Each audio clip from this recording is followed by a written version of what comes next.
안녕하세요. 펀드매직입니다. 네, 카카오페이 증권에서 판매하는 영리한 글로벌 채권 펀드의 2022년 6월 성적표를 소개해드리는 시간입니다. 정말 채권 입장에서 최악의 상반기라고 말씀을 드릴 수 있고요. 미래에셋 영리한 글로벌 채권 펀드만 못한 게 아니라 모든 채권 펀드들이 정말 큰 고통을 겪었던 상반기라는 걸 뒤에서 한번 소개해 드려 보겠습니다. 일단 무엇보다도 매월 성적표 보면서 글로벌 채권 시장 정말 공부하고 있는데 이번 달은 특히나 중요한 게요. 좀 뭔가 반전의 기세가 좀 보이는 것 같아서 더욱더 좀 중요해지는 것 같습니다. 한 달 동안 2.47%의 하락을 보였는데요. 물가 우려, 그 다음에 긴축적 스탠스 등등이 채권에는 전반적으로 부정적인 상황이었거든요.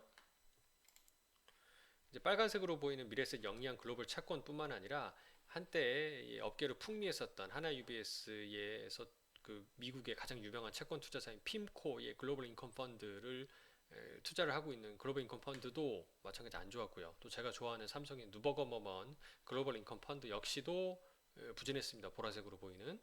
그나마 이 영리한 펀드에서 투자하고 있는 펀드, 이 재간접 펀드이기 때문에 이 펀드가 또 펀드에 투자할 수 있는데요.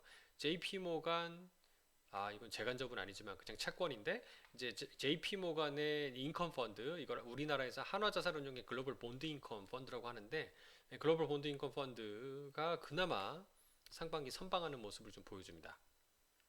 그리고 올해 상반기는 특히나 채권 입장에서는 정말 힘든 시기였지만 이거를 교과서적으로 남기만 할 정도의 아주 좋은 사례라고 생각을 하는데요. 분홍색으로 표시된 미국채 10년물이 이렇게 쭉 상승을 하니까 채권의 기준 가격이 하락하는 정말 교과서적인 상황이 연출된 거다라고 생각이 됩니다. 월간 수익률 면에서 연초 이후로 모두 다 하락하는 그 안타까운 좀 상황이 연출이 됐고요. 이제 섹터별 비중 및 종목 현황 보시는 바와 같습니다. 월간 코멘트에서 특징적인 부분은 자이언트 스텝 얘기인데요. 이제 6월 달에 0.75%포인트를 올려서 0.75를 올리면 자이언트 스텝, 0.5를 올리면 빅 스텝이라고 얘기를 했습니다. 근데 제가 요새 커뮤니티에다가 올리고 있는 건데요. 미래에셋증권의 서상영 그 연구원님께서 항상 아주 부지런하게 올려주시는 시황 데이터에 미국 CPI죠. 소비자 물가지수 전년 대비 6월 발표치가 9.1로 상당히 높게 나타나니까 뉴스에 바로 몬스터 스텝 0.75보다 높은 1%포인트 인상한다는 얘기까지 나올 지경이 돼버렸습니다. 근데 향후 운용 계획을 보면 일단은 경기 침체 우려가 대두하는 거 아니라는 얘기가 좀 들고는 있어요. 인플레이션 피크 아웃 얘기도 나오고 있고요. 그래서 앞서 합리적인 펀드에서는 금리 하락에 대해서 대비하도록 장기채 비중을 좀 늘려야 되는 거 아니냐라는 코멘트가 있기도 했습니다만 본 여기 펀드에서는 그 우크라이나 사태, 전쟁이 지속되면서 에너지나 식량 가격이 향후 물가 교란을 계속 지속시킬 가능성이 있다고 보기 때문에 이런 인플레이션 쉽게 꺾이지 않을 거라고 전망하고 있고요. 그래서 국채금리 하락 베팅 조심스럽게 보고 있습니다. 다만 이제 커브 플래팅의 포지션을 일부 들어간다라고 이렇게 얘기를 하고 있는데 이게 무슨 말인지 좀 어려워 보이잖아요. 소개를 드려볼게요. 일단 분홍색으로 표시된 미국제 10년물 금리가 6월 초, 여기 밑에가 월이 가려져 있는데 여기가 6월입니다. 6월 초 급등했다가 이렇게 하락을 했어요. 그래서 상단을 딱 터치하고 3%대 터치하고 내려오는데 이게 아마 이제 이후에 회복이 안 되는 걸로 봐서는 미국채 10년물은 좀 장기 경기 상황을 반영하는 금리 수준이기 때문에 떨어졌다는 건 경기 침체에 대한 시장의 어떤 우려감들이 이제 반영되고 있다라고 생각하는 것 같아요.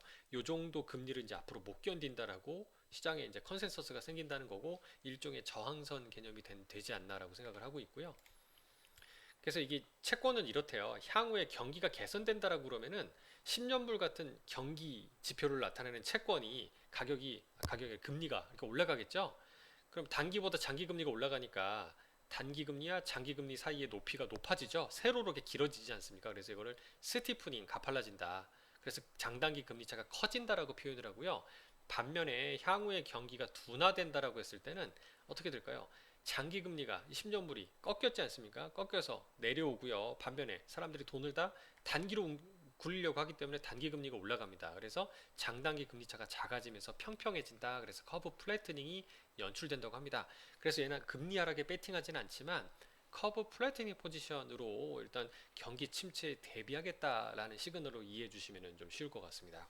일단 운용 요거 잘 해주시는 것 같아서 일단 안심을 해보고 이번 달에도 공부 잘 했습니다. 감사합니다.